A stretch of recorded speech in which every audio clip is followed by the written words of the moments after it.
Let me highlight two kind of misapprehensions that I think are fairly widely shared. The first thing is, I think many analysts and policymakers, and actually particularly military leaders, ignore the perceptual dimension of deterrence.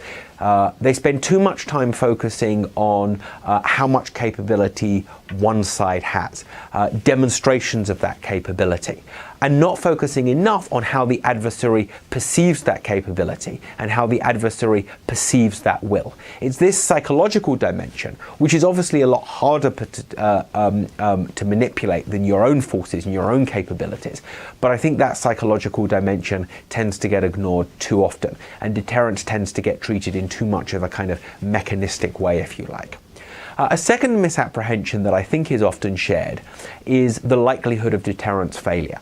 To my mind, when we're dealing with nuclear weapons, nuclear deterrence, the chance of a deterrence failure, the chance of nuclear weapons actually being used, is worryingly high. Now, the good news is I think it's small in absolute terms. I'm certainly not arguing there's a 10% chance that nuclear deterrence is going to fail next year. But I think the chance of deterrence failing is higher than many policymakers believe it to be. And even though that chance is small in absolute terms, we should be very concerned about that, because the consequences of a nuclear war would be so overwhelmingly large. And those consequences is factor into risk. So risk is probability times consequence.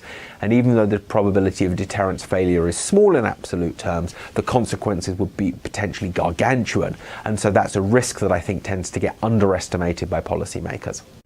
So I think the first most common misconception of deterrence is that it's treated as distinct from coercion rather than a subset of coercion.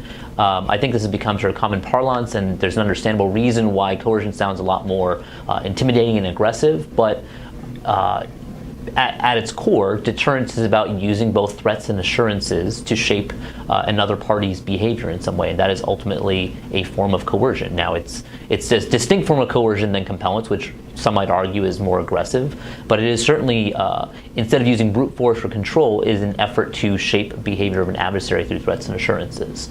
I think the second misconception is that coercion is only employed by a stronger party, and a weaker party does not employ coercion. Again, though, we oftentimes see weaker parties employing deterrence, so understanding that deterrence is a subset of coercion, weaker states or weaker parties are often coercing stronger parties, and sometimes very successfully. Insurgencies or terrorist groups can coerce large states to make concessions or do things, even if the large state, powerful state, is ultimately more capable and has stronger military superiority. So coercion works in multiple directions by multiple actors for defensive and offensive purposes as well.